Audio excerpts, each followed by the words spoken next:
ఓం నమో వెంకటేశాయ.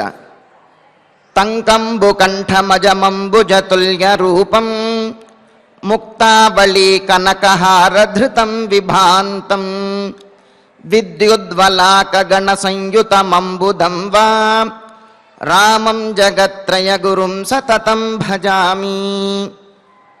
శంఖాకృతిలో ఉన్నటువంటి కంఠంపై ముత్యాల హారములు, బంగారు హారములు ధరించి మెరుపుల సమూహంతో ఉన్నటువంటి మేఘములా ప్రకాశిస్తూ భక్తులను అనుగ్రహిస్తున్నటువంటి శ్రీరామచంద్రునికి నమస్కరిస్తూ, తదభిన్న స్వరూపుడైనటువంటి ఆ శ్రీనివాసుని యొక్క దయా విశేషం చేత సమస్త మానవాళికి ధర్మ తత్పరతను, సకల కార్యసిద్ధిని చేకూర్చాలన్నటువంటి సంకల్పంతో తిరుమల తిరుపతి దేవస్థానం వారు నిర్వహిస్తున్నటువంటి శ్రీమద్ రామాయణం అయోధ్యాకాండ ప్రవచన పారాయణ కార్యక్రమంలో నేటికి మనం 246వ రోజులకు ప్రవేశించాం.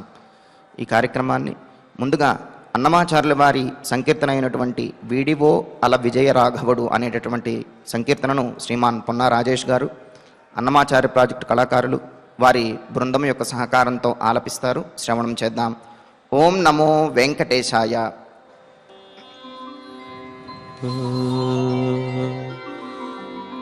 ఓం నమో వెంకటేశాయ.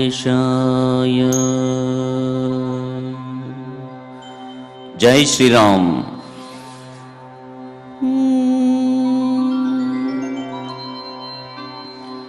వీడివో అల విజయ రాఘవుడు పోడిమి కొలువున బొదలి.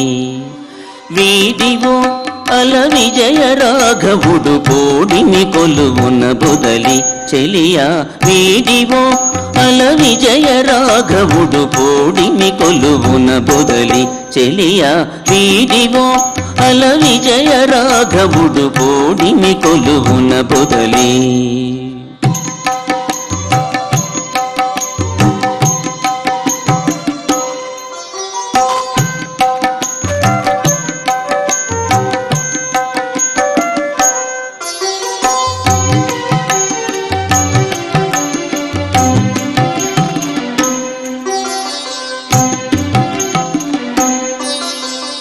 రాముడు లోకాభిరాముడు, రాముడు లోకాభిరాముడు, గుణదాముడ సురలకు దమనుడు.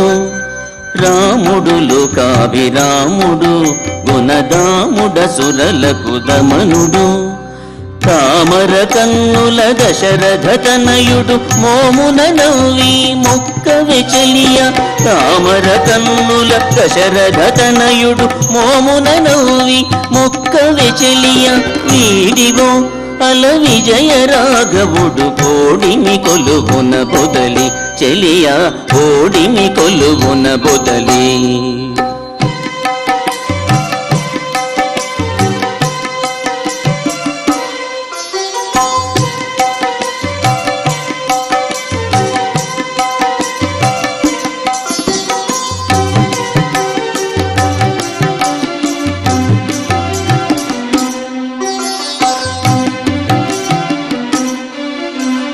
కోదండధరుడు గురు కిరీటపతి పోదిగ సురముని పూజితుడు. కోదండధరుడు గురు కిరీటపతి పోదిగ సురముని పూజితుడు. ఆదిమ పురుషుడు అంబుదవర్ణుడు నీ దశ చూపులు నుంచి చెలియ.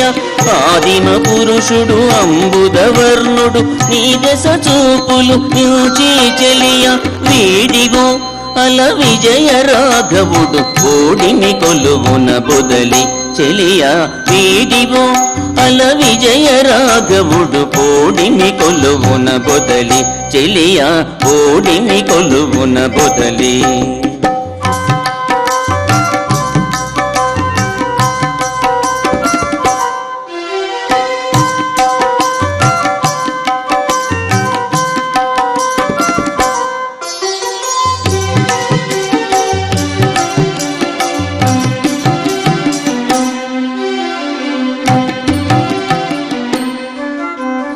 రావణాంతకుడు రాజశేఖరుడు శ్రీ వెంకటగిరి సీతాపతి. రావణాంతకుడు రాజశేఖరుడు శ్రీ వెంకటగిరి సీతాపతి వావిలి పాటలో వరమూర్తి తానై ఓవరి కొలువున ఉన్నాడు చలియ వావిలి పాటలో వరమూర్తి తానై ఓవరి కొలువున ఉన్నాడు చెలియ వీడివో అల విజయ రాఘవుడు ఓడిమి కొలువున బొదలి చెలియ వీడివో అల విజయ రాఘవుడు ఓడిమి కొలువున బొదలి చెలియ వీడివో అల విజయ రాఘవుడు ఓడిమి కొలువున బొదలి ఓడిమి కొలువున బొదలి ఓడివి కొలువున బొదలి. సంకీర్తనను ఎంతో చక్కగా శ్రవణం చేశాం. ఇక ఇప్పుడు శ్రీ గురు ధ్యానపూర్వకంగా సంకల్పవాక్యాలను అందరము కలిసి పలుకుతూ ఈ కార్యక్రమాన్ని ప్రారంభం చేసుకుందాం. శ్రీ గురు ధ్యానం గురుర్బ్రహ్మా గురుర్విష్ణు గురుర్దేవో మహేశ్వరః గురుః సాక్షాత్ పరం బ్రహ్మ తస్మై శ్రీ గురవే నమః. శ్రీనివాసధ్యానం శ్రీవేంకటాద్రినిలయః కమలాకాముకః పుమాన్ అభంగురవిభూతిర్నః తరంగయతు మంగళం. అథ సంకల్పః శ్రీమదాదివరాహ క్షేత్రే విరాజమానస్య శ్రీపద్మావతీ జానేః అఖిలాండకోటిబ్రహ్మాండనాయకస్య శ్రీరామచంద్రరూపాంతరస్య భగవతః శ్రీవేంకటేశ్వరస్వామినः సన్నిధౌ హనుమత్సీతాలక్ష్మణ భరతశత్రుఘ్న పరివార సమేత శ్రీరామచంద్ర పరబ్రహ్మణః పరిపూర్ణానుగ్రహేణ అస్మిన్ భువనే సమస్తాధివ్యాధీనాం నివారణార్థం భారతవర్షే విద్యా విత్త వాణిజ్య కృషి వైద్య వైజ్ఞానిక దేశరక్షణాదిరంగేషు విద్యమానానాం ఆస్తిక మహాజనానాం సర్వేషాం సకుటుంబానాం ఆయురారోగ్యైశ్వర్య సద్బుద్ధీత్యాది సర్వశుభఫలప్రాప్త్యర్థం ధర్మాచరణద్వారా శ్రీరామరాజ్యస్య పునర్వ్యవస్థాపనార్థం ఉద్యోగార్థినాం సముచితోద్యోగప్రాప్త్యర్థం దంపతీనాం అనుకూలదాంపత్యసిద్ధ్యర్థం సంతానస్య పితృవాక్యపరిపాలనానుకూలా బుద్ధిప్రచోదనార్థం సకలకార్యసిద్ధ్యర్థం గోసంరక్షణార్థం చ శ్రీమద్వాల్మీకి రామాయణే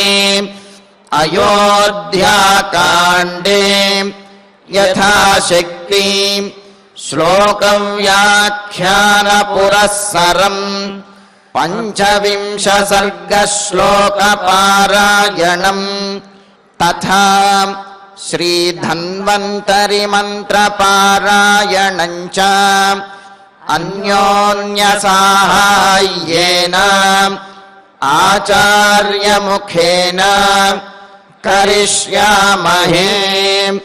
శ్రీ వాల్మీకి ప్రార్థనా కూజంతం రామ రామేతి మధురం మధురాక్షరం ఆరుహ్య కవితా శాఖాం వందే వాల్మీకికోకిలం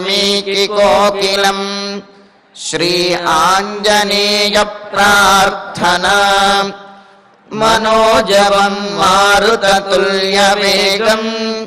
జితేంద్రియం బుద్ధిమతాం వరిష్టం వాతాత్మజం వానరయూధముఖ్యం శ్రీరామదూతం శిరసా నమామి. శ్రీరామాయణ ప్రార్థనా వాల్మీకిగిరి సంభూత రామసాగరగామిని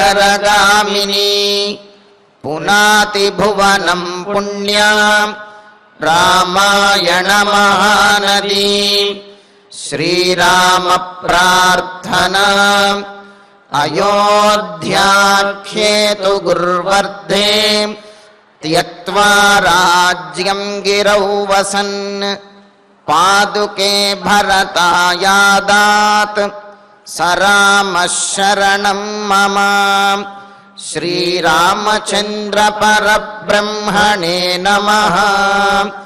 అథ శ్రీమద్ రామాయణే ఆదికావ్యే అయోధ్యాకాండే పంచవింశః సర్గః. శ్రీమన్నారాయణ చరణౌ శరణం ప్రపద్యే. శ్రీమతే నారాయణాయ నమః. శ్రీరామాయ నమః. యన్మంగళం సహస్రాక్షే సర్వదేవ నమస్కృతే వృత్రనాశే సమభవతు తత్తే భవతు మంగళం. కౌసల్యాదేవి అయోధ్యలో రామచంద్రమూర్తికి మంగళాశాసనం చేస్తూ ఉన్నది.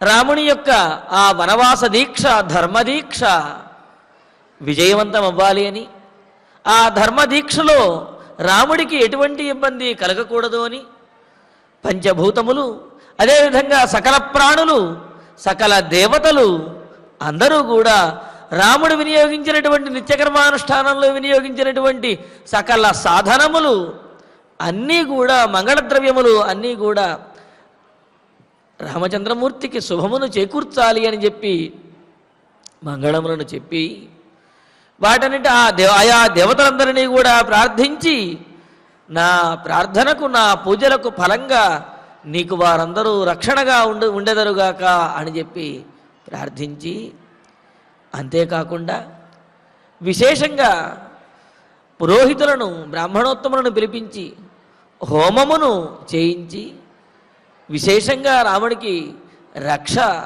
ఆ రక్షణ కోసం హోమమును చేయించి, ఆ హోమం చేసినటువంటి దీక్షాపరులైనటువంటి ఋత్విక్కులు, బ్రహ్మగారు, ఆచార్యులు వీరు ఎవరైతే ఉంటారో వారికి, ఆ హోమం చేసినటువంటి వారికి యథేష్టంగా, అంటే వారు కోరిన విధంగా దక్షిణాదులను సమర్పించి వారి యొక్క ఆశీస్సులను కూడా రామచంద్రమూర్తికి అందించిన తర్వాత, మరి ఇంకా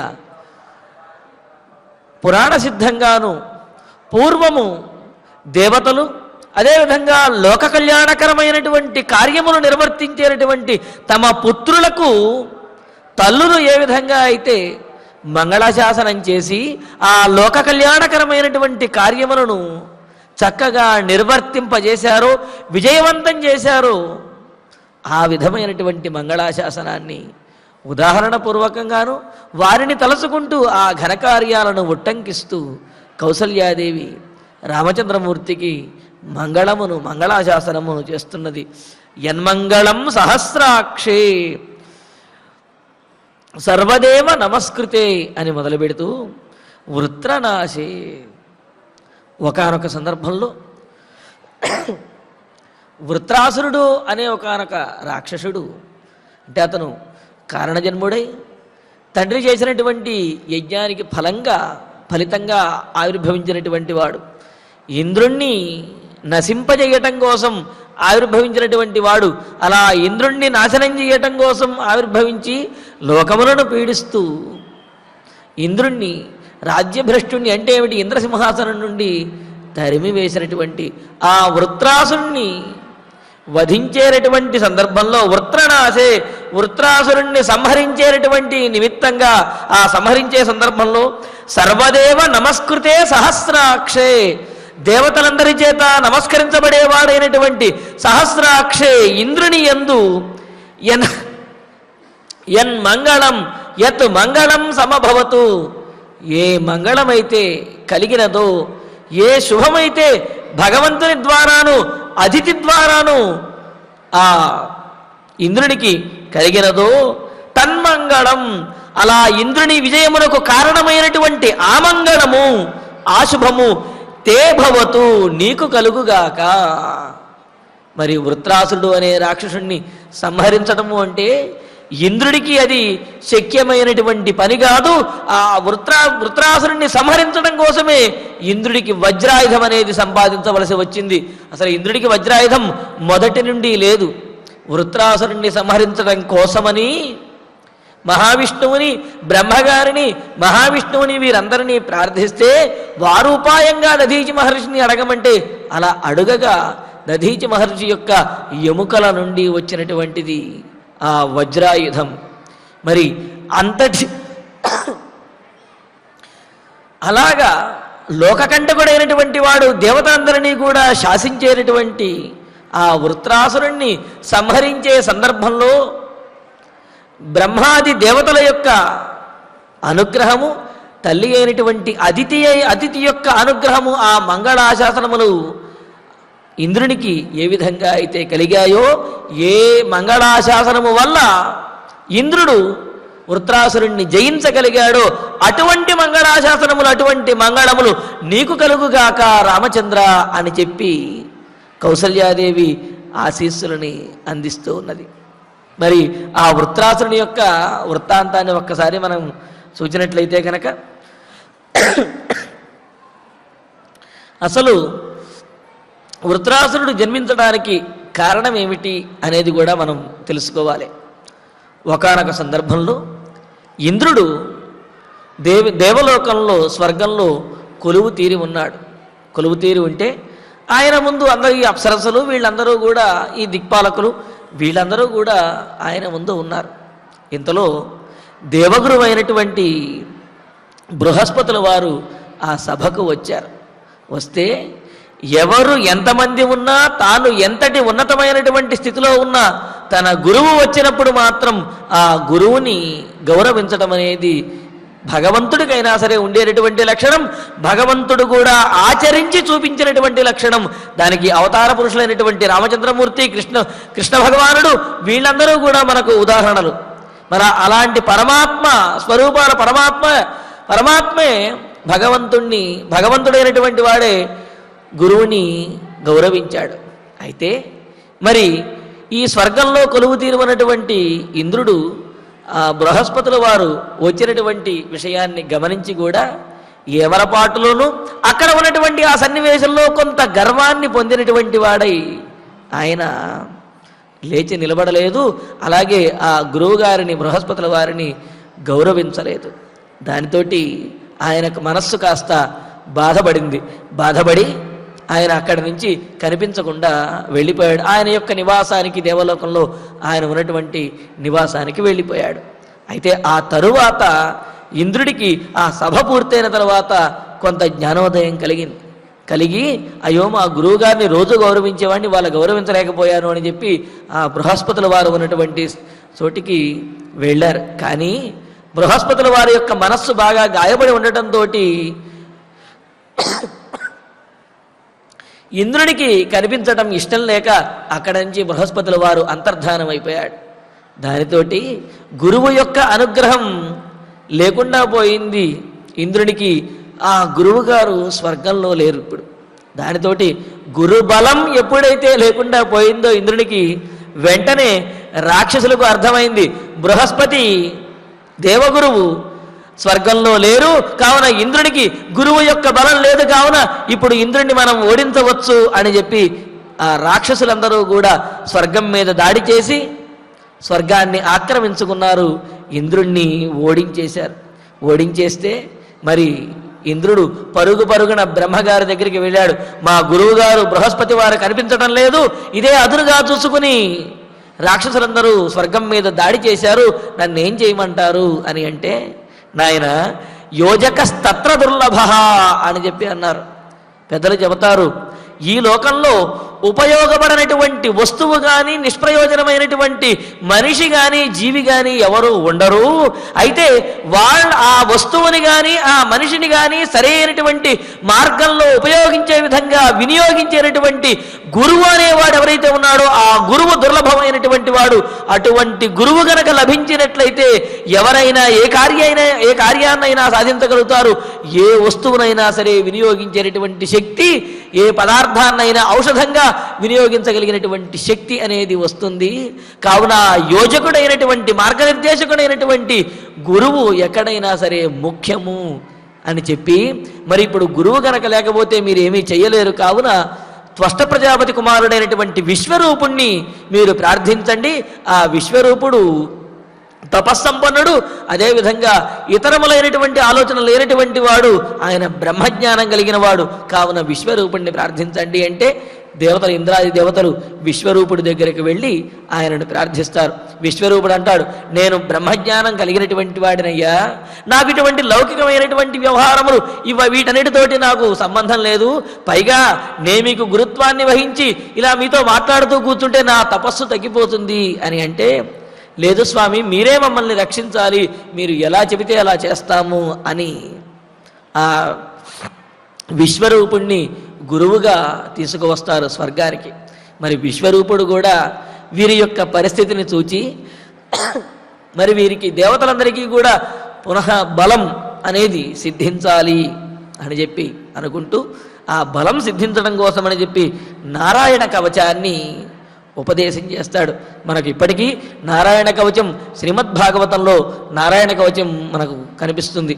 ఆ నారాయణ కవచాన్ని ఇంద్రుడు చక్కగా పారాయణ చేసి మరలా బలాన్ని పొందుతాడు. ఆ బలంతో రాక్షసులందరినీ కూడా జయించగలుగుతాడు నారాయణ కవచము యొక్క ఆ ప్రభావంతో. ఇలాగా విశ్వరూపుణ్ణి గురువుగా చేసుకుని ఆయన బోధించినటువంటి నారాయణ కవచం యొక్క ప్రభావంతో ఇంద్రుడు ఆయన రాక్షసులందరినీ కూడా జయించేశాడు. జయించిన తర్వాత మరి విశ్వరూపుడు యజ్ఞాలు చేస్తూ ఉన్నాడు. ఆ యజ్ఞంలో దేవతలందరికీ కూడా ఆహారంగా హవిస్సులను సమర్పిస్తూ ఉన్నాడు. సమర్పిస్తూ అలా కొంతకాలం గడుస్తూ ఉన్నది. అయితే విశ్వరూపుని యొక్క తల్లి రాక్షస వంశానికి చెందినటువంటిది. అందువల్ల మరి ఆ తల్లి పక్షానికి చెందినటువంటి వారు ఎవరైతే రాక్షసులు ఉన్నారో వారు కూడా విశ్వరూపుని దగ్గరికి వచ్చి, నీవు కూడా మమ్మల్ని రక్షించాలి, నువ్వు చేసేటటువంటి హోమముల యొక్క ఫలము, శక్తి ఏదైతే ఉందో మాకు కూడా కావాలి అని చెప్పి వాళ్ళు అడుగుతారు. అడిగితే అప్పుడు విశ్వరూపుడు తాను చేస్తున్నటువంటి యజ్ఞముల యొక్క ఈ హవిస్సులు ఏవైతే ఉన్నాయో వాటిని, ఈ ఫలాన్ని, యజ్ఞ ఫలాన్ని దేవతలతో పాటుగా రాక్షసులకు కూడా కొంత ఇస్తూ ఉంటాడు. ఇస్తూ ఉంటే రాక్షసులు కూడా బలాన్ని పుంజుకుంటూ ఉంటారు. మరి ఈ విషయం ఇంద్రుడికి తెలుస్తుంది. ఇంద్రుడికి తెలిసి అప్పుడు ఇంద్రుడు మరి గురువుని కాదనలేడు. ఆయనేమో చెబితే వినడు. మరి ఏం చెయ్యాలి? ఇలాగే దేవతలతో పాటు రాక్షసులకు కూడా హవిస్సులను సమర్పిస్తూ రాక్షసులకు కూడా యజ్ఞ భాగాలను కనుక ఇస్తూ ఉన్నట్లయితే రాక్షసుల యొక్క బలం పెరిగిపోయి ఆ బలంతో దుష్టబుద్ధి కలిగినటువంటి వారు ఈ లోకాన్ని పీడిస్తారు. మరి ఏం చేయాలి అంటే ఈ యజ్ఞయాగాదులను ఆపించాలి. విశ్వరూపునితోటి యజ్ఞయాగాదులను ఆపించాలి. ఎలా ఆపించాలి అని అంటే ఇంకా వేరే మార్గం అనేది లేక ఆ విశ్వరూపుణ్ణి అక్కడి నుంచి తొలగించేస్తాడు. తొలగించేసి ఆ విశ్వరూపుని యొక్క శిరస్సుని తీసేస్తారన్నమాట. తీసేస్తే సరే, ఆ తర్వాత బ్రహ్మహత్యాపాతకం అనేది చుట్టుకుంటుంది ఇంద్రునికి. మరలా ఆ పాతకం చేత ఆవరించబడిపోయి ఇంద్రుడు ఏమీ చేయలేనటువంటి స్థితిలోకి వస్తాడు. అప్పుడు ఆ బ్రహ్మహత్యాపాతకాన్ని ఏం చెయ్యాలి అని చెప్పి ఈ ఋషులు, అదేవిధంగా దేవతలు వీళ్ళందరూ కూడా ఆలోచించి ఎక్కడైతే పాపకృత్యములు ఇవి ఉంటాయో ఆ పాపకృత్యములకు సంబంధించినటువంటి కార్యములలో ఈ బ్రహ్మహత్యాపాతకం అనేది ఉంచాలి అని చెప్పి కొన్ని పక్షుల యందు, అదేవిధంగా సురాపానము యందు, సురాపానమయందు మొదలైనటువంటి వాటి యందు కొన్ని పదార్థముల యందు ద్రవ్యముల యందు కూడా ఆ బ్రహ్మహత్యాపాతకం ఉండే విధంగా దేవతలందరూ కూడా ఒక వ్యవస్థను ఏర్పాటు చేసి ఇలా పాలిస్తూ ఉంటాడు. అయితే త్వష్ట ప్రజాపతి తన కుమారుడైనటువంటి విశ్వరూపుణ్ణి దేవతలు ఈ విధంగా వారంతరి వారిగా పిలుచుకుని వెళ్ళి తమ గురువుగా ఆయనను తీసుకువెళ్ళి ఆయన ద్వారా నారాయణ కవచాన్ని పఠించి తెలుసుకుని ఉపయోగాన్ని పొందిన తర్వాత విశ్వరూపుణ్ణి ఈ విధంగా ఆయనను తొలగించి వేయటము అనేది త్వష్ట ప్రజాపతి తట్టుకోలేక ఇంద్రుణ్ణి వధించేటటువంటి శక్తిమంతుడు రావాలి అని చెప్పి ఒక గొప్ప యజ్ఞాన్ని సంకల్పిస్తాడు. ఆ యజ్ఞము యొక్క ఫలంగా వృత్రాసురుడు ఆ త్వష్ట ప్రజాపతికి జన్మిస్తాడనమాట. అయితే ఆ యజ్ఞంలో ఒకానొక ఋత్విక్కు చేసినటువంటి ఆ స్వరదోషం వల్ల ఆ వృత్రాసురుడు పూర్తి శక్తిమంతుడు కాకుండా శక్తిమంతుడుగానే పుడతాడు కానీ ఇంద్రుణ్ణి వధించేంతటి శక్తిమంతుడిగా ఆయన ఉండడు. అయినప్పటికీ కూడా ఇంద్రుణ్ణి ఎదిరించి ఇంద్రుణ్ణి లొంగ తీసుకోగలిగినటువంటి వాడు, ఇంద్రుణ్ణి ఓడించగలిగినటువంటి వాడు ఆ వృత్రాసురుడు జన్మిస్తాడు. జన్మించిన తర్వాత మరి ఆ వృత్రాసురుడు ఈ స్వర్గం మీద దాడి చేసి ఇంద్రుణ్ణి నానా రకాలుగా హింసించి పీడిస్తాడు. మరలా ఇంకేముంది, మళ్ళీ బ్రహ్మగారి దగ్గరికి పరిగెత్తుకుంటూ వెళ్ళారు. బ్రహ్మగారు, నాయన ఈసారి నేను కూడా ఏమి చెయ్యలేను, ఒకసారి సలహా ఇస్తే ఆ విశ్వరూపుణ్ణే మళ్ళా మీరు హాని చేశారు, ఇంకా నేను రెండోసారి ఏమి చెయ్యలేను అంటే అతను ఈసారి మహావిష్ణువు దగ్గరికి వెళతాడు. అప్పుడు మహావిష్ణువు చెబుతారు, ఆ వృత్రాసురుణ్ణి వధించడం అనేది నీ తరము కాదు, అయితే దానికోసం ప్రత్యేకమైనటువంటి తపశ్శక్తితో కూడినటువంటి ఆయుధమనమే కావాలి. అటువంటి ఆయుధము కావాలి అంటే దధీచి మహర్షి యొక్క ఎముకలు ఏవైతే ఉన్నాయో వెన్నెముక, ఆ ఎముకలతో చేయబడినటువంటి ఆయుధమే వృత్రాసురుణ్ణి వధించగలుగుతుంది. కావున దధీచి మహర్షిని ప్రార్థించండి అని అంటాడు. దధీచి మహర్షి మహాతపస్సంపన్నుడు. అందులో దధీచి మహర్షి యొక్క మరో విశేషం ఏమిటంటే ఆయన అశ్వనీ దేవతలకే విద్య బోధించినటువంటి వాడు.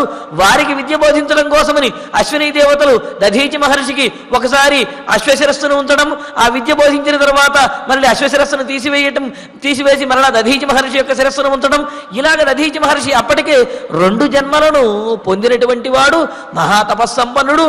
మరొక విశేషం ఏమిటి అంటే దధీచి మహర్షి నిత్యము కూడా నారాయణ కవచాన్ని పారాయణ చేస్తూ ఉండేవాడు, నారాయణ మంత్ర జపాన్ని చేస్తూ ఉండేవాడట.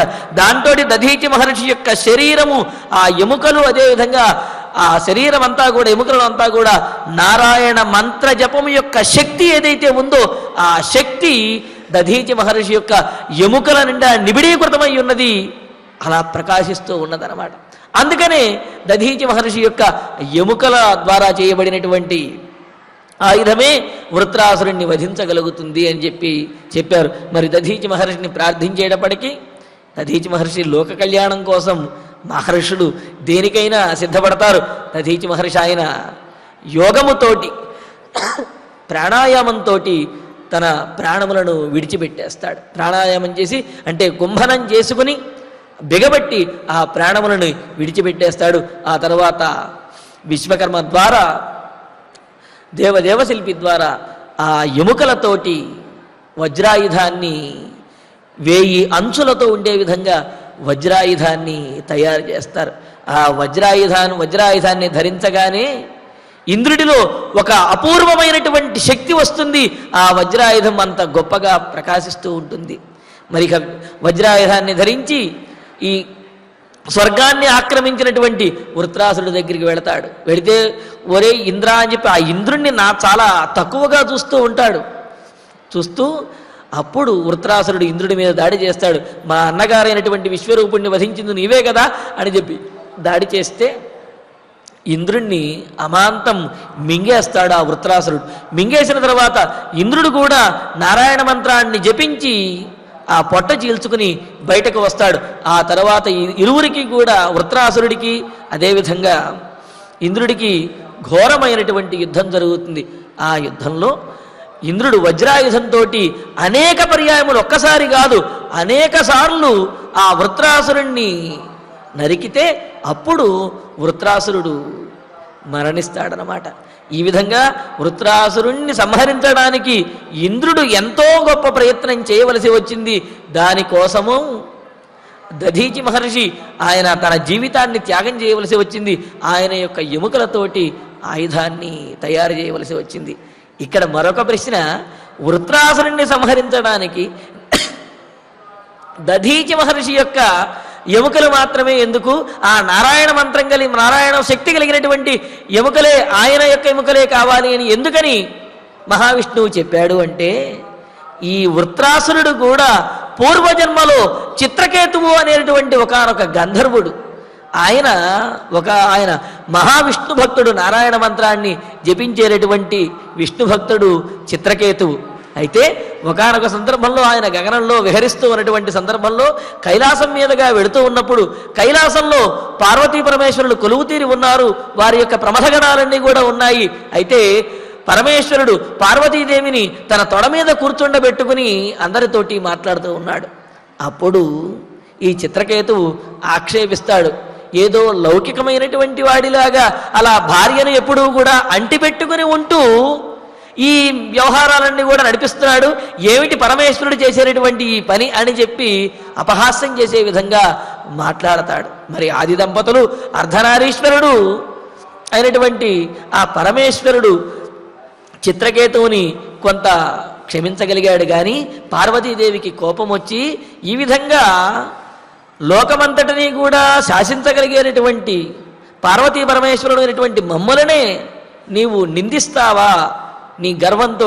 కావున ఈ విధంగా రాక్షస ప్రవృత్తితోటి పెద్దలను నిందిస్తున్నావు, కావున నీవు రాక్షసుడు అయిపోతావు అని చెప్పి ఆ చిత్రకేతువుని పార్వతీదేవి శపిస్తుంది. ఆమె యొక్క శాపానికి ఫలంగా తరువాత జన్మలో వృత్రాసురుడు అనే రాక్షసుడిగా జన్మించాడు. అయితే పూర్వజన్మలో చేసినటువంటి ఆ ఫలము, ఆ విష్ణు భక్తి ఏదైతే ఉందో ఆ శక్తి ఉంటుంది కదా, మరి ఆ శక్తిని ఎదుర్కోగలిగినటువంటి శక్తి వేరే వారికి ఎవరికి ఉండదు. కావున ఆ నారాయణ కవచాన్ని పఠించి నారాయణ మంత్రానుష్ఠానంతో శక్తివంతమైనటువంటి శరీరము ఎముకలు కలిగినటువంటి దధీచి మహర్షి యొక్క ఆ ఎముకలతో చేయబడినటువంటి వజ్రాయుధము మాత్రమే వృత్రాసురుణ్ణి వధించగలిగినది అన్నమాట. ఇంత వృత్తాంతము వృత్రాసురుని యొక్క చరిత్రలో ఉన్నది. అందుకని ఇక్కడ అంత గొప్ప ఆ ఇంద్రుడు వజ్రాయుధాన్ని పొందడము, అదేవిధంగా లోకకంటకుడైనటువంటి వృత్రాసురుణ్ణి వధించడము. మరి ఆ సందర్భంలో ఇంద్రుడు బ్రహ్మగారి యొక్క మహావిష్ణువుల యొక్క అనేక మహర్షుల యొక్క దధీచి మహర్షి యొక్క ఇంతమంది యొక్క మంగళాశాసనములను శుభాశీస్సులను పొంది ఆయన వృత్రాసురుని యొక్క వధ చెయ్యగలిగాడు. అందుకనే ఆ వృత్తాంతాన్ని గుర్తు తెచ్చుకుంటూ కౌసల్యాదేవి ఏమని అంటున్నది, యన్మంగళం సహస్రాక్షే సర్వదేవ నమస్కృతే అని చెబుతూ వృత్రాసురుణ్ణి వధించేటటువంటి సందర్భంలో సర్వదేవ నమస్కృతే, దేవతలందరి చేత ప్రార్థించబడి నమస్కరించబడి అలాగే బ్రహ్మాదులందరి చేత కూడా ఆశీర్వదించబడినటువంటి వాడైన సహస్రాక్షే 1000 కన్నులు కలిగినటువంటి ఇంద్రుని యందు యన్మంగళం సమభవతు, ఏ మంగళమైతే వారందరి వల్ల కూడా ఇంద్రుడు పొందాడో, ఏ మంగళం వల్ల ఏ ఆశీస్సుల వల్లనైతే ఇంద్రుడు లోకకంటకుడైనటువంటి వృత్రాసురుణ్ణి వధించగలిగాడో అటువంటి మంగళం, అంతటి గొప్ప మంగళం రామచంద్ర నీకు కూడా కలగాలి అని చెప్పి కౌసల్యాదేవి ఆశీస్సులను అందిస్తూ ఉన్నది. మరి ఇక్కడ వృత్రాసురుణ్ణి అందరి యొక్క మంగళాశాసనముతోటి ఇంద్రుడు వృత్రాసురుణ్ణి వధించాడు అనే విషయం చెప్పటం ద్వారా రామచంద్రమూర్తి కౌసల్యాదేవి ప్రార్థించినటువంటి దేవతలందరి యొక్క మంగళాశాసనంతో కౌసల్యాదేవి యొక్క ఆశీస్సులతోటి రామచంద్రమూర్తి రావణాసురుణ్ణి వధించాలి అని జరగబోయేటటువంటి రావణాసుర వధ ఈ శ్లోకంలో కవి మనకు వాల్మీకి మహర్షి సూచించారన్నమాట. ఆ విధంగా కౌసల్యాదేవి రామచంద్రమూర్తికి మంగళములను చెబుతూ ఉన్నది. చెబుతూ ఇంకో మాట కూడా అంటున్నది, యన్మంగళం సుపర్ణస్య వినతా కల్పయత్పురా అమృతం ప్రార్థయానస్య తత్తే భవతు మంగళం. మరో విశేషం ఏంటంటే రావణాసురుణ్ణి వధించే ముందు కూడా రామచంద్రమూర్తికి ఇంద్రాది దేవతలందరూ కూడా వచ్చి రామచంద్రమూర్తిని స్తుతించడం, అదేవిధంగా అగస్త్య మహర్షి రామచంద్రమూర్తికి ఆదిత్య హృదయాన్ని చెప్పటము మొదలైనవన్నీ కూడా జరిగాయి. ఎందుకు అంటే లోకకంటకుడైనటువంటి రావణాసురుణ్ణి వధించడానికి మానవుడిగా అవతరించాడు రాముడు. మరి అలా అవతరించినటువంటి ఆయనలో ఉన్నటువంటి శక్తిని ఉత్తేజపరచడానికి దేవతలందరూ కూడా అప్పుడు వచ్చి ఆయనను స్తుతించడము, అదేవిధంగా ఆదిత్య హృదయాన్ని బోధించడము. అంతేకాదు ఇంద్రుడు రథాన్ని పంపిస్తాడు. రథాన్ని పంపిస్తే ఆ రథంలో ఎక్కి రామచంద్రుడు రావణాసురుడితోటి యుద్ధం చేసి బ్రహ్మాస్త్రంతో రావణాసురుణ్ణి వధిస్తాడు. ఈ విధంగా దేవతలందరి యొక్క సహకారంతో, అందరి యొక్క ఆశీస్సులతోటి ఇంద్రుడు ఏ విధంగా వృత్రాసురుణ్ణి వధించాడో అదే విధంగా అందరి యొక్క సహకారంతో రాముడు రావణాసురుణ్ణి వధించబోతున్నాడు అనేది కూడా ఈ కథలో మనకు ఇక్కడ ఈ సందర్భంలో కౌసల్యాదేవి యొక్క మంగళాశాసనంలో సూచించారన్నమాట. ఇంకా ఆ తరువాత మరి ఒక గొప్ప సన్నివేశాన్ని గుర్తు చేస్తూ యన్మంగళం సుపర్ణస్య వినత కల్పయత్పుర అమృతం ప్రార్థయానస్య తత్తే భవతు మంగళం అని అంటూ, పురా పూర్వము అమృతం ప్రార్థయానస్య అమృత భాండాన్ని తీసుకురావడానికి బయలుదేరినటువంటి సుపర్ణస్య దృఢమైనటువంటి రెక్కలు కలిగిన గరుత్మంతుని యొక్క తల్లి అయిన వినతాదేవి యత్ మంగళం అకల్పయతు, ఏ మంగళాశాసనమునైతే ఆ సందర్భంలో చేసిందో, గరుత్మంతుడు స్వర్గానికి వెళ్ళి అమృత భాండాన్ని తీసుకురావడానికి బయలుదేరే సందర్భంలో ఆ గరుత్మంతుని తల్లి అయినటువంటి వినత ఏ మంగళాశాసనమును చేసిందో, ఆ తల్లి యొక్క మంగళాశాసనం వల్ల గరుత్మంతుడు స్వర్గానికి వెళ్ళి ఇంద్రాదులందరినీ కూడా ఓడించి ఆ అమృత భాండాన్ని తీసుకువచ్చేశాడు. అంతటి ఘనకార్యాన్ని చేయగలిగాడు. అటువంటి మంగళం వినత గరుత్మంతుడికి చేసినటువంటి మంగళాశాసనం ఏదైతే ఉందో, ఆశీస్సులు ఏవైతే ఉన్నాయో, అదిగో ఆ ఆశీస్సులు వనవాసానికి బయలుదేరుతున్నటువంటి నీకు కూడా కలుగుగాక అని చెప్పి అన్నది. మరి మహాభారతంలో వినత గరుత్మంతుడికి చేసినటువంటి మంగళాశాసనం మనకు కనిపిస్తూ ఉన్నది. ఆ సందర్భంలో అనేకమైనటువంటి ధర్మములను వినత గరుత్మంతుడికి బోధిస్తుంది.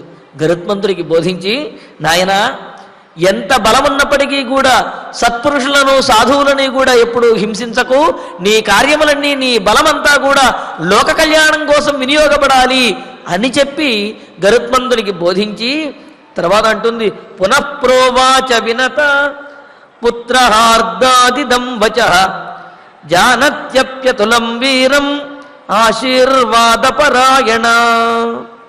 ఈ విధంగా వినతాదేవి ఈ మహాభారతంలో మనకు ఆది పర్వంలో ఉన్నది. పక్షౌ తే మరుతః పాతు చంద్ర సూర్యౌ చ పృష్ఠతః శిరశ్చ పాతు వహ్నిస్తే వసవః సర్వతస్తనుం అహంచతే సదా పుత్ర శాంతి స్వస్తి పరాయణ ఇహాసీనా భవిష్యామి స్వస్తి కార్యే రతా సదా అరిష్టం వ్రజపంధానం పుత్ర కార్యార్థ సిద్ధయే అని చెప్పి వినతాదేవి అమృతభాండం కోసం బయలుదేరుతున్నటువంటి గరుత్మంతునికి మంగళాశాసనం చేస్తుంది. నాయన, నీ యొక్క రెక్కలను వాయుదేవుడు రక్షించుగాక, అలాగే చంద్రసూర్యౌచ పృష్ఠతః నీ వెనుక భాగమును వీపు భాగమును సూర్యచంద్రులను రక్షించుగాక, నీ శిరస్సుని అగ్నిదేవుడు, అలాగే నీ తనువు నీ శరీరం మొత్తాన్ని కూడా వసవహ అంటే వసువులు ఎవరైతే ఉన్నారో వసుదేవతలు, అలాగే వీళ్ళందరూ కూడా సమస్త దేవతలు కూడా నీకు అండదండలు అందించి నిన్ను సంరక్షిస్తూ నీ కార్యాన్ని నీకు కార్యసిద్ధి అయ్యే విధంగా వాళ్ళందరూ కూడా నీకు సహకరించుగాక అని చెప్పి అని అక్కడ వినత అంటుంది. నేను ఇక్కడే ఉండి నా పూజాది కార్యక్రమములతో నా పూజాదుల చేత నీకు విజయం కలగాలి అని చెప్పి నీవు తిరిగి వచ్చే వరకు కూడా నేను నా పూజలతోటి దేవతలందరినీ కూడా తృప్తిపరుస్తూ వారి యొక్క అనుగ్రహం నీకు కలిగే విధంగా చేస్తాను నాయన, నీవు చక్కగా విజయవంతంగా క్షేమంగా వెళ్ళి లాభంగా రా అని చెప్పి వినతాదేవి గరుత్మంతునికి చెప్పి పంపిస్తుంది. తతస్సమాతుర్వచనం నిశమ్య వితత్య పక్షౌ నభవుత్వపాత తతో నిషాదాన్ బలవానుపాగతః ముభుక్షితః కాల ఇవాంతకోపరః. ఇలా తల్లి యొక్క ఆశీస్సులను పొందినటువంటి గరుత్మంతుడు ఒక ఉత్తేజంతో, అంతకుముందు కంటే కూడా ఉత్సాహంతో ఒక్క ఉదుటున ఎగిరి మరి ఆ మధ్యలో చేయవలసినటువంటి ఘనకార్యములన్నీ కూడా చేసి స్వర్గం మీద దండయాత్ర చేసినట్లుగా ఆ స్వర్గానికి వెళ్ళి అమృతభాండాన్ని తీసుకువచ్చేస్తాడు. మరి అమృతభాండం తీసుకువచ్చేటప్పుడు దేవతలు ఏమైనా ఊరుకుంటారా? వాళ్ళు అమృతభాండాన్ని తీసుకుని గరుత్మంతుడు వచ్చేస్తూ ఉంటే ఇంద్రుడు వజ్రాయుధాన్ని ప్రయోగిస్తాడు. వజ్రాయుధాన్ని ప్రయోగిస్తే ఆ వజ్రాయుధం గరుత్మంతుడి యొక్క రెక్కకు తగులుతుంది. తగిలితే సరే, అంతటి గొప్ప వజ్రాయుధము దధీచి మహర్షి త్యాగంగా ఇచ్చినటువంటి వజ్రాయుధాన్ని గౌరవించాలి. కావున గరుత్మంతుడు ఆయన యొక్క రెక్కలో నుంచి ఒక ఈకను విడిచిపెట్టేస్తాడు. అలా ఇంద్రుడి వేసినటువంటి వజ్రాయుధము గరుత్మంతుడి రెక్కలో ఉన్నటువంటి ఒక ఈకను మాత్రమే పడగొట్టగలుగుతుంది. మరి గరుత్మంతుడు ఆ అమృతభాండాన్ని స్వర్గం నుంచి తీసుకువచ్చేసి కద్రవ ముందు ఉంచేస్తాడు. మరి వినతా కద్రవుల యొక్క వృత్తాంతం అందరికీ తెలిసినదే. వినతా కద్రవులు ఒకానొక సందర్భంలో ఒక చిన్న పందెం వేసుకుంటారు. ఆ పందెంలో ఓడిపోయినటువంటి వినతను తనకు దాసీగా చేసుకుంటుంది కద్రవ. కద్రవ కుమారులైనటువంటి ఈ సర్పములు ఏవైతే ఉన్నాయో వారందరూ కూడా వీరిని దాసులుగానే చూస్తూ ఉంటారు.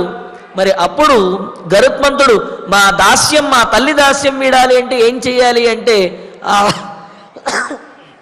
సర్పములు కద్రవ కూడా అమృతభాండాన్ని తీసుకురమ్మని చెప్పి గరుత్మంతుణ్ణి అడగటము. అప్పుడు తల్లికి నమస్కరించి తల్లి ఆశీస్సులను తీసుకుని గరుత్మంతుడు స్వర్గానికి వెళ్ళి మరి ఇంద్రుణ్ణి ఓడించి ఇంద్రుని యొక్క వజ్రాయుధ ప్రయోగానికి ప్రతిగా తన ఈకను మాత్రం విడిచిపెట్టి ఆ అమృతభాండాన్ని తీసుకువచ్చి కద్రవ ముందు ఉంచుతాడు. ఉంచితే అది కూడా దర్భల మీద ఆ అమృతభాండాన్ని ఉంచుతాడు. ఉంచి అమ్మా ఇదిగో అమృతభాండం తీసుకువచ్చి నీకు ఇచ్చేశాను, ఇక మరి నా తల్లి యొక్క దాస్యం వీడినట్లే కదా అంటే కద్రవ చాలా ఆనందించి ఇంకా ఈ అమృతాన్ని తాగిన తర్వాత నా కుమారులు సర్పాల యొక్క బలానికి అంతు ఉండదు, కావున ఇంకొకళ్ళ యొక్క అవసరం ఏమున్నది అని చెప్పి అనుకుని సరే నాయన ఈనాటి నుండి కూడా నీ తల్లి అయినటువంటి వినతకు దాస్యము వీడినట్లే అని చెప్పి కద్రువ చెప్పేస్తుంది. చెప్పిన తర్వాత మరి గరుత్మంతుడు ఆ దర్భల మీద అమృతభాండాన్ని ఉంచాడు కదా, మరి వీళ్ళందరూ కూడా శుచి అయి వచ్చి ఆ అమృతాన్ని స్వీకరించాలి అని చెప్పి అనుకుంటారు. కద్రువ అదేవిధంగా ఆ సర్పములన్నీ కూడా. ఇంతలో ఇంద్రుడు వచ్చి ఆ అమృతభాండాన్ని అక్కడి నుంచి తీసుకుని వెళ్ళిపోతాడు. వెళ్ళిపోయిన తర్వాత అమృతభాండం కనిపించలేదు. సరే అమృతభాండంలోంచి ఏదో ఒక చుక్కైనా అక్కడ పడి ఉంటుంది అని చెప్పి ఈ సర్పములు వెళ్ళి ఆ అమృతభాండం పెట్టినటువంటి ఆ దర్భలని నాలుకలతోటి నాకుతాయి. నాకేటప్పటికీ వీటి యొక్క నాలుకలు 2 నాలుకలుగా చీలిపోతాయన్నమాట. అందుకనే సర్పములకు 2 నాలుకలుగా అంటే నాలుక చీలి 2గా ఉంటుంది అంటారు. ఆ విధంగా మరి దేవతలను ఓడించి గరుత్మంతుడు స్వర్గము నుండి అమృతభాండాన్ని తీసుకురాగలిగాడు. అది ఎలా జరిగింది అంటే ఆ గరుత్మంతుని యొక్క తల్లి అయినటువంటి వినతాదేవి ఇచ్చినటువంటి ఆశీస్సులు, వినతాదేవి చేసినటువంటి పూజల యొక్క ఫలంగా దేవతలందరూ కూడా ఆ గరుత్మంతునికి ఇచ్చినటువంటి బలము, ఆ తండ్రి యొక్క తపశ్శక్తి, వీటన్నింటి వల్ల గరుత్మంతుడు విజయాన్ని పొందగలిగాడు. అందుకనే యన్మంగళం సుపర్ణస్య వినత కల్పయత్పురా అని చెబుతూ నాయన రామచంద్ర, ఏ మంగళమును ఏ శుభాశీస్సులను వినతాదేవి గరుత్మంతునికి అందించినదో అది కూడా సామాన్యమైనటువంటి సందర్భంలో కాదు, స్వర్గానికి వెళ్ళి అమృతభాండాన్ని తీసుకువచ్చేటటువంటి సందర్భంలో వినతాదేవి గరుత్మంతునికి ఏ ఆశీస్సులనైతే ఇచ్చిందో, దేవతలందరి యొక్క ఆశీస్సులు ఏ విధంగా అయితే కలిగాయో అంతటి గొప్ప ఆశీస్సులు, అదిగో ఆ ఆశీస్సులు నీకు ఈనాడు వనవాసానికి వెళుతున్నటువంటి నీకు కూడా ఆ ఆశీస్సులు సిద్ధించుగాక. ఆ ఆశీస్సులతోటి నీవు కూడా నీ కార్యములలో విజయమును సాధించుగాక అని చెప్పి కౌసల్యాదేవి ఆశీస్సులని అందిస్తూ ఉన్నదన్నమాట. మరి ఈ సన్నివేశం ద్వారా కూడా రామాయణంలో మరొక సన్నివేశం సూచించబడుతూ ఉన్నది. ఏ విధంగా అయితే వినత యొక్క ఆశీస్సులను పొందినటువంటి గరుత్మంతుడు వినత నుండి దూరంగా స్వర్గానికి వెళ్ళి అక్కడ నుండి అమృత భాండాన్ని సాధించి మరలా వినత వద్దకు తిరిగి వచ్చాడో అదే విధంగా రామచంద్రమూర్తి కూడా ఈ అయోధ్యానగరము నుండి కౌసల్యాదేవి దగ్గర నుండి దూరంగా వనవాసానికి వెళ్ళి అక్కడ రాక్షస సంహారం చేసి ఘనకార్యములను సాధించి సీతాదేవితో కలిసి మరలా అయోధ్యానగరానికి తిరిగి వస్తాడు అనేటువంటి భవిష్యత్ సన్నివేశాన్ని కూడా ఇక్కడ మనకు ఈ మంగళాశాసనము ద్వారా సూచిస్తూ ఉన్నారన్నమాట. అంటే ఏమిటి? గరుత్మంతుడు ఏ విధంగా అయితే మరలా తిరిగి వచ్చి తల్లిని సంతోషపెట్టాడో అదేవిధంగా రామచంద్రమూర్తి కూడా వనవాసాన్ని మరలా పూర్తి చేసి తిరిగి వచ్చి తల్లి అయినటువంటి కౌసల్యాదేవిని సంతోషపెడతాడు అనేటువంటి శుభ సూచన అనేది ఈ మంగళంలో ఉన్నది. కౌసల్యాదేవి యొక్క ఉద్దేశ్యము కూడా అదే. ఏ విధంగా అయితే గరుత్మంతుడు తన తల్లిని సంతోషపెట్టాడు, నీవు కూడా ఆ విధంగా వనవాసానికి వెళ్ళి తిరిగి వచ్చి నన్ను సంతోషపెట్టవయ్యా, ఆ శుభాశీస్సులు నీకు ఎల్లప్పుడూ ఉండుగాక అని చెప్పి కౌసల్యాదేవి రామచంద్రమూర్తికి మంగళాశాసనము చేస్తున్నది. మరి ఇంకా 3 మంగళాశాసన శ్లోకాలు ఉన్నాయి. అందులో వాటిలో ఉన్నటువంటి విశేషాలను రేపటి ప్రవచనంలో మనం తెలుసుకుందాము. మరి ఈనాడు విశేషమైనటువంటి రోజు, అయోధ్యలో రామచంద్రమూర్తి కొలువు తీరబోయేటటువంటి రోజు. ఎంతోమంది త్యాగధనుల యొక్క త్యాగము యొక్క ఫలము భారతదేశానికి అందుతున్నటువంటి రోజు. మరి ఆ సన్నివేశాలను మనం శ్రీ వెంకటేశ్వర భక్తి ఛానల్లో కూడా 9 గంటల తర్వాత ఆ అయోధ్యలో జరగబోయేటువంటి రామ మందిరం యొక్క ప్రతిష్టాది కార్యక్రమాల యొక్క విశేషాలను మనం శ్రీ వెంకటేశ్వర భక్తి ప్రసార మాధ్యమం ద్వారా హిందీ, కన్నడ, తమిళ్, తెలుగు మొదలైనటువంటి ఈ అన్ని మాధ్యమాలలో స్వామివారి యొక్క టీటీడీ వారి యొక్క ఛానల్లో కూడా మనందరము కూడా చూచి రామచంద్రమూర్తి యొక్క పరిపూర్ణమైనటువంటి అనుగ్రహాన్ని పొందుదాము. ఇక ఇప్పుడు ఆచార్యుల వారి ద్వారా శ్లోకాలను పారాయణ చేసుకుందాము.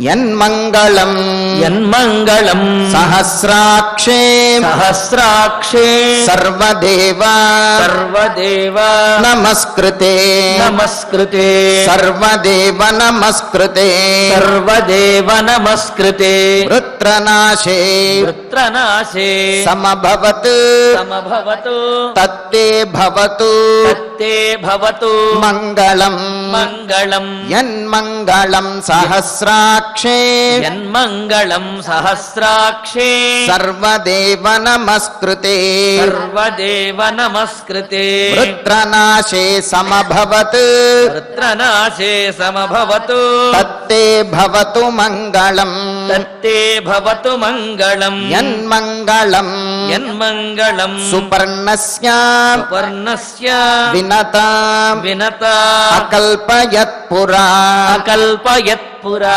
అమృతం అమృతం ప్రార్థయానస్య ప్రార్థయానస్య తత్తే భవతు తత్తే భవతు మంగళం మంగళం యన్మంగళం సుపర్ణస్య యన్మంగళం సుపర్ణస్య వినతా కల్పయత్ పురా వినతా కల్పయత్ పురా అమృతం ప్రార్థయానస్య అమృతం ప్రార్థయానస్య తత్తే భవతు మంగళం తత్తే భవతు మంగళం అమృతోత్పాదనే అమృతోత్పాదనే దైత్యాన్ దైత్యాన్ ఘనతః ఘనతః వజ్రధరస్య యత్ వజ్రధరస్య యత్ అదితిః అదితిః మంగళం ప్రాదాత్ మంగళం ప్రాదాత్ తత్తే భవతు తత్తే భవతు మంగళం మంగళం అమృతోత్పాదనే దైత్యాన్ అమృతోత్పాదనే దైత్యాను ఘనతో వజ్రధరస్య యత్ ఘనతో వజ్రధరస్య యత్ అదితిర్మంగళం ప్రాదాత్ అదితిర్మంగళం ప్రాదాత్ తత్తే భవతు మంగళం తత్తే భవతు మంగళం త్రీన్ విక్రమాన్ త్రీన్ విక్రమాన్ ప్రక్రమతః ప్రక్రమతః విష్ణోః విష్ణోః అమిత తేజసః అమిత తేజసః యదాసీత్ యదాసీత్ మంగళం రామ మంగళం రామ తత్తే భవతు తత్తే భవతు మంగళం మంగళం త్రీన్ విక్రమాన్ ప్రక్రమతః త్రీన్ విక్రమాన్ ప్రక్రమతః విష్ణోరమిత తేజసః విష్ణోరమిత తేజసః యదాసీన్ మంగళం రామ యదాసీన్ మంగళం రామ తత్తే భవతు మంగళం తత్తే భవతు మంగళం ఋతవః ఋతవః సాగరాద్వీపాః సాగరాద్వీపాః వేదాలోకాః వేదాలోకాః దిశశ్చ తే దిశశ్చ తే మంగళాని మంగళాని మహాబాహో మహాబాహో దిశంతు దిశంతు శుభమంగళాః శుభమంగళాః ఋతవః సాగరాద్వీపాః ఋతవః సాగరాద్వీపాః వేదాలోకాదిశశ్చ తే వేదాలోకాదిశస్య తే మంగళాని మహాబాహో మంగళాని మహాబాహో దిశంతు శుభమంగళాః దిశంతు శుభమంగళాః మంగళాశాసన శ్లోకాలని అయోధ్య రాముడికి మరొక్కసారి మనం శబ్దమంగళ నీరాజనంగా సమర్పిద్దాము.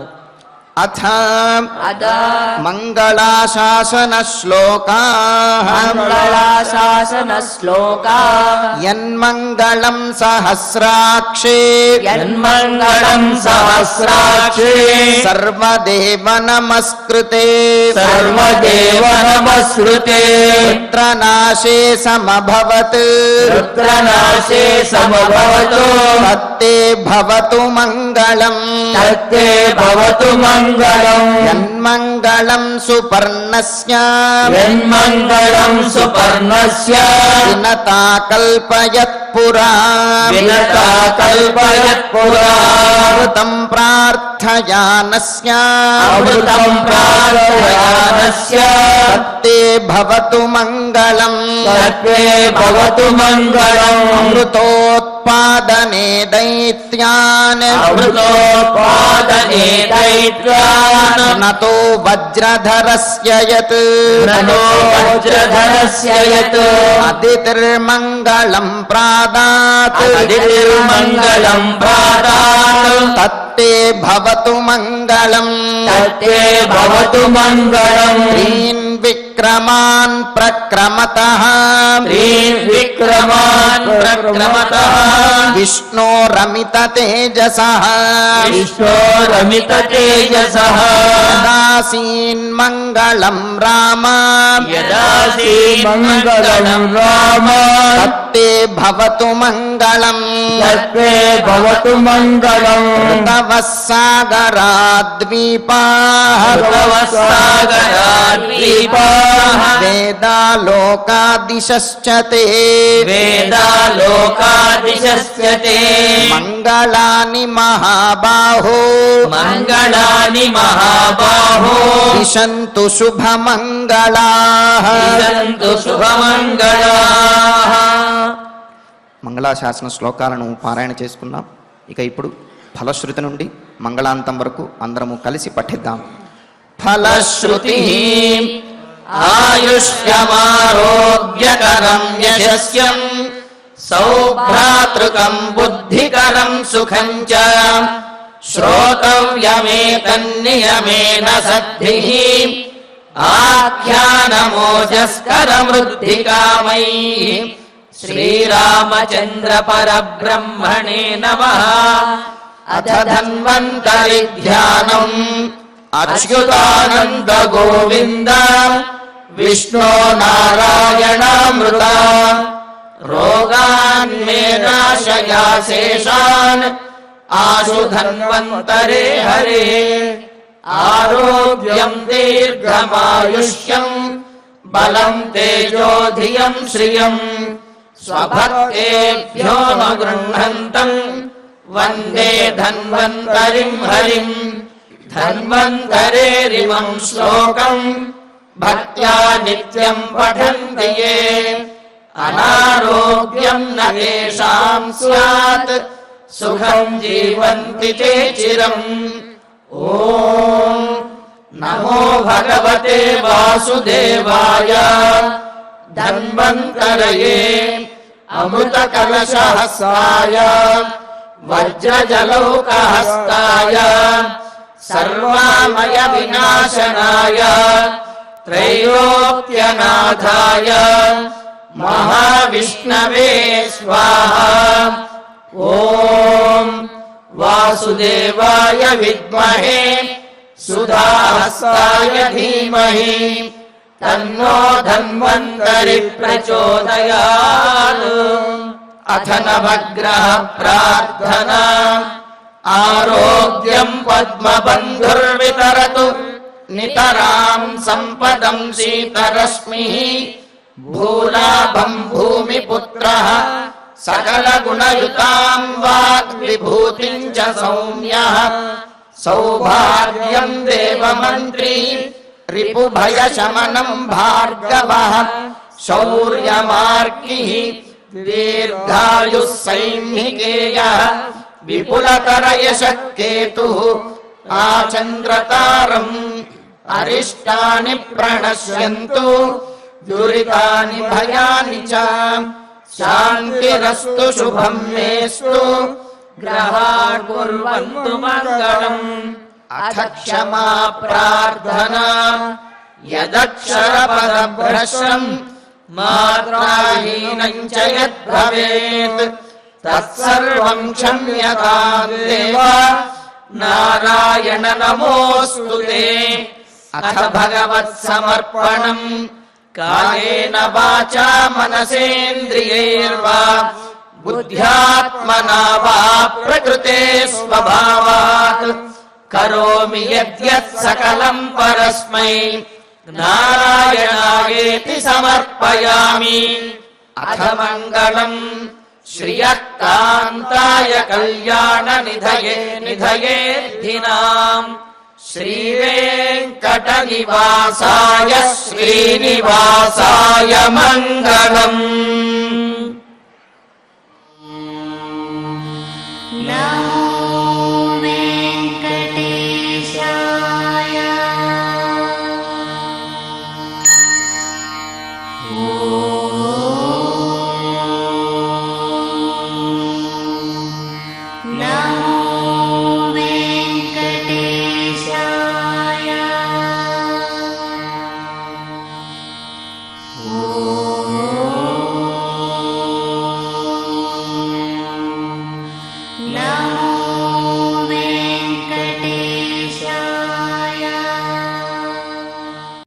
సెరెనిటీ మోడల్ హై స్కూల్ విద్యార్థులకు అమ్మఒడి, సామాన్యులకు అందుబాటులో ఉన్న బడి సెరెనిటీ.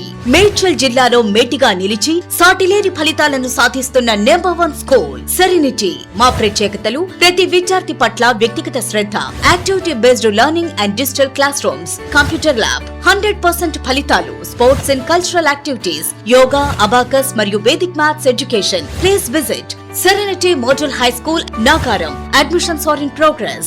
Call 040-271-46899 and 040-271-48699.